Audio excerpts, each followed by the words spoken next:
Que la bénédiction de Dieu le Père, de Dieu le Fils et de Dieu le Saint-Esprit soit avec vous et toute votre famille.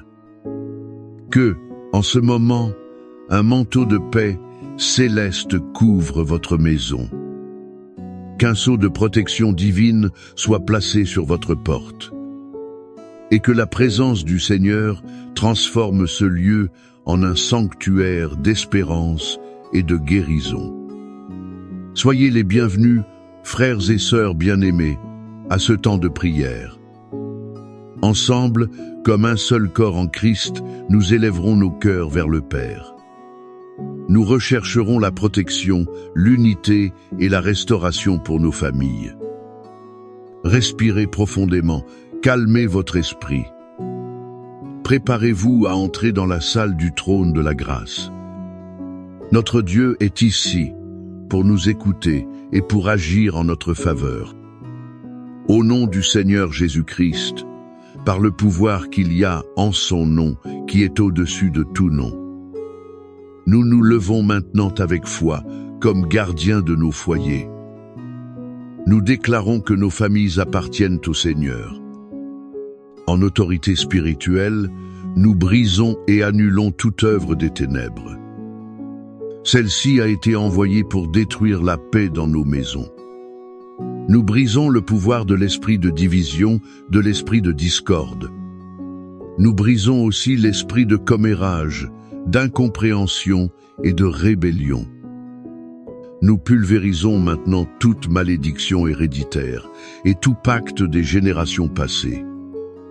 Ces éléments pourraient affecter nos enfants, nos mariages et nos finances. Nous annulons toute parole de défaite, de divorce, de maladie et de misère. Ces paroles ont été lancées contre nous.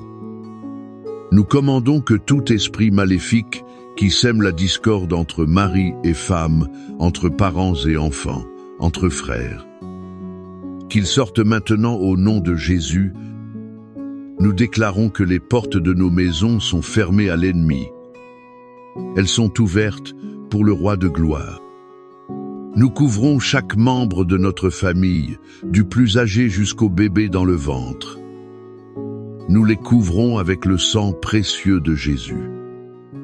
Ce sang est notre muraille de feu, notre protection infranchissable.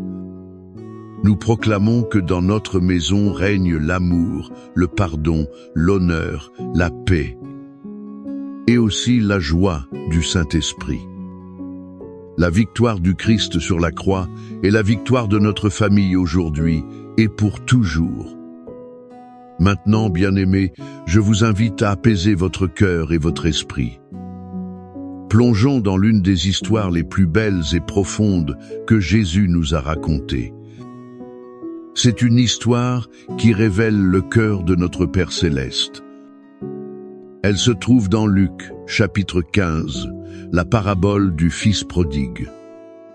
Je préfère l'appeler l'histoire du Père miséricordieux. Fermez les yeux, si vous le pouvez, et imaginez la scène. Il y avait un père avec 2 fils. Le plus jeune, impatient et égoïste, s'approche de son père. Il prononce des mots aussi tranchants que des couteaux. « Père, donne-moi la part des biens qui me revient. » Dans sa culture, cela équivalait à dire « Père, pour moi, tu es déjà mort. Je ne veux que ton héritage. » Pouvez-vous ressentir la douleur dans le cœur de ce père? Malgré tout, le cœur brisé, il partage les biens et les lui donne. Le fils part pour une terre lointaine. Là-bas, il dilapide tout ce qu'il a reçu dans une vie de péché et d'excès. Il cherche le bonheur dans les plaisirs du monde. Mais il ne trouve qu'un vide de plus en plus grand. Et alors, la crise arrive. Une grande famine ravage la terre. Ce jeune homme, autrefois riche, se retrouve affamé et désespéré. Il en vient à désirer manger la nourriture que les porcs mangeaient. C'est au fond du trou, dans la porcherie, dans le lieu le plus sale et humiliant. C'est là qu'il reprit ses esprits. Il se rappela la maison de son père. Il se rappela que même les serviteurs de son père avaient du pain en abondance, tandis que lui, il périssait de faim. Et à ce moment-là, une décision naquit dans son cœur. Je me lèverai et j'irai vers mon père. Pendant que tout cela se passait, que faisait le père? La Bible nous donne un indice émouvant. Elle dit que, tandis qu'il était encore loin, son père le vit. Il fut ému d'une profonde compassion. Et, courant, il se jeta à son cou et l'embrassa. Cela nous montre que le père n'était pas passif. Tous les jours, il montait sur la terrasse et regardait la route lointaine. Le cœur serré de nostalgie, il attendait, veillait, désirant le retour de son fils. Il n'attendit pas que le fils arrive et s'humilie. Il courut à la rencontre de son fils sale, déguenillé, sentant les pores. Et il l'embrassa avec un amour qui restaure, qui purifie, qui ne garde aucune rancune. Il n'a pas dit « je te l'avais bien dit ». Il a dit « apportez la plus belle robe, un anneau pour son doigt, des sandales pour ses pieds, et tuez le veau gras, car ce mon fils était mort et il est revenu à la vie. Il était perdu et il a été retrouvé. » Et il y eut une fête. Cette histoire, si riche et profonde, nous enseigne de puissantes leçons pour nos familles aujourd'hui. La première leçon est « l'amour de Dieu pour votre famille n'abandonne jamais. » Êtes-vous un père ou une mère au cœur saignant? Pour un enfant qui s'est égaré, qui a choisi un chemin de destruction. Être votre conjoint s'est-il éloigné, cherchant le bonheur ailleurs. Le père de l'histoire nous enseigne à ne jamais cesser d'espérer, à ne jamais cesser d'aimer et de regarder la route avec espoir. L'amour de Dieu est un amour qui court à la rencontre du pécheur repenti. N'abandonnez pas la prière, n'abandonnez pas l'amour. Votre amour, modelé par l'amour de Dieu, peut être le chemin, par lequel ils retrouveront le chemin de la maison. La deuxième leçon est qu'il y a toujours un chemin de retour. Pour vous qui m'écoutez et vous sentez comme le fils prodigue, perdu, sale, honteux, sachez que peu importe à quel point vous êtes tombé, le Père vous attend à bras ouverts. La porcherie n'est pas votre destination finale. La grâce de Dieu est plus grande que votre erreur. La décision de se lever et d'aller est le premier pas vers la plus grande fête de votre vie. La fête de votre restauration. Et la troisième et plus cruciale leçon est que le pardon est la clé de la restauration familiale. Ce père n'a pas imposé de conditions. Il n'a pas exigé de période d'essai. Son pardon fut immédiat, complet et extravagant. Combien de nos familles sont brisées aujourd'hui? Non pas par l'offense elle-même, mais par le manque de pardon. Combien de ressentiments gardons-nous qui empêchent la guérison? Je vous le demande aujourd'hui, avez-vous été le père qui attend sur la véranda? Ou le frère aîné, plein de propre justice et d'amertume? Celui qui refuse d'entrer dans la fête de la réconciliation? Puissions-nous choisir d'être comme le Père, toujours prêt à courir, à embrasser et à célébrer le retour de celui qui s'est égaré.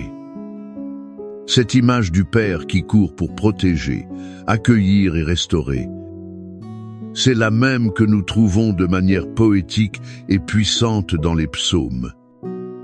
Les mots que nous allons lire maintenant ne sont pas seulement un poème ancien. Ils sont une promesse vivante de notre Père céleste pour vous et votre famille. Le psaume 91 est le bouclier de protection qu'il nous offre. C'est la déclaration que, sous ses ailes, nous sommes en sécurité. Et le psaume 23 est la certitude qu'il est notre bon berger. Il nous guide, nous comble et nous conduit vers des pâturages verdoyants. Même lorsque nous traversons la vallée de l'ombre de la mort, c'est pourquoi je vous invite maintenant à fermer vos yeux une fois de plus. N'écoutez pas seulement ces mots, mais recevez-les. Prenez-en possession par la foi. Laissez chaque verset devenir une brique dans la muraille de protection, autour de votre maison et de votre famille. Proclamons ensemble la parole de Dieu. Celui qui habite dans le lieu secret du Très-Haut reposera à l'ombre du Tout-Puissant. Je dirai du Seigneur, il est mon Dieu, mon refuge, ma forteresse. Et en lui je me confierai. Car il te délivrera du piège de l'oiseleur et de la peste pernicieuse. Il te couvrira de ses plumes, et sous ses ailes tu te confieras. Sa vérité sera ton bouclier et ta cuirasse. Tu n'auras pas peur des terreurs de la nuit, ni de la flèche qui vole de jour, ni de la peste qui marche dans les ténèbres, ni de l'extermination qui ravage à midi. 1000 tomberont à ton côté et 10 000 à ta droite. Mais cela n'atteindra pas toi. De tes yeux seulement tu contempleras et tu verras la rétribution des méchants. Car toi, Seigneur, tu es mon refuge. Tu as fait du Très-Haut ta demeure. Aucun mal ne t'arrivera et aucune plaie n'approchera de ta tente. Car il donnera ordre à ses anges à ton sujet, pour qu'ils te gardent dans toutes tes voies. Ils te porteront dans leurs mains, de peur que ton pied ne heurte une pierre. Tu marcheras sur le lion et l'aspic. Tu fouleras le lionceau et le serpent. Parce qu'il m'a tant aimé, moi aussi je le délivrerai. Je le mettrai en lieu sûr, parce qu'il a connu mon nom. Il m'invoquera, et je lui répondrai. Je serai avec lui dans la détresse. Je l'en délivrerai et le glorifierai. Je le rassasierai de longs jours, et je lui montrerai mon salut. Père aimant, comme le Père de la parabole, nous venons à toi maintenant. Au nom de toutes les familles qui écoutent cette prière, nous te présentons nos cœurs, souvent brisés par la douleur. Douleur de la séparation, de la rébellion et de la discorde. Seigneur, nous crions pour chaque fils et chaque fille, qui, comme le prodigue, s'est éloigné de la maison et de tes chemins. Où qu'ils soient, Père, nous te demandons que ton Saint-Esprit les atteigne. Qu'ils reviennent à eux-mêmes, qu'ils ressentent la faim et la soif de ta présence. Et que le souvenir de ton amour les pousse à rentrer à la maison. Brise les chaînes de la dépendance, des mauvaises compagnies et des idéologies qui les emprisonnent. Père, nous prions pour les mariages en crise, pour les épouses qui pleurent en silence, pour les maris qui se sentent perdus et accablés. Restaure la communication, le respect, le pardon et l'amour. Là où l'ennemi a semé la graine du divorce, plante ta graine de la réconciliation. Que chaque couple se souvienne de l'alliance qu'il a faite devant toi. Nous prions aussi pour l'unité entre parents et enfants, entre frères et sœurs. Guéris les blessures du passé, les paroles dures qui ont été dites, et les actes qui ont causé de la douleur. Répands ton baume de guérison sur chaque relation familiale. Et selon la promesse du psaume 23, nous déclarons que tu es le berger de nos familles, et nous ne manquerons de rien. Nous réprimandons l'esprit de misère, de dette et de chômage. Ouvre les portes de la provision, multiplie nos ressources. Et enseigne-nous à être de bons intendants de tout ce que tu nous confies. Père, nous prions pour la guérison. Guéris les corps malades, restaure la santé physique. Mais aussi, guéris les âmes abattues, les cœurs anxieux, les esprits tourmentés. Que ta paix, qui surpasse toute intelligence, inonde chaque foyer en ce moment. Maintenant, avec foi, je vous invite à écrire le nom de votre famille ou le nom de la personne pour laquelle vous intercédez dans les commentaires. Formons une chaîne de prière, présentant chaque nom devant le trône de Dieu, croyant qu'il agit déjà. Que l'amour du Père, qui attend à bras ouverts, repose sur vous et sur toute votre maison.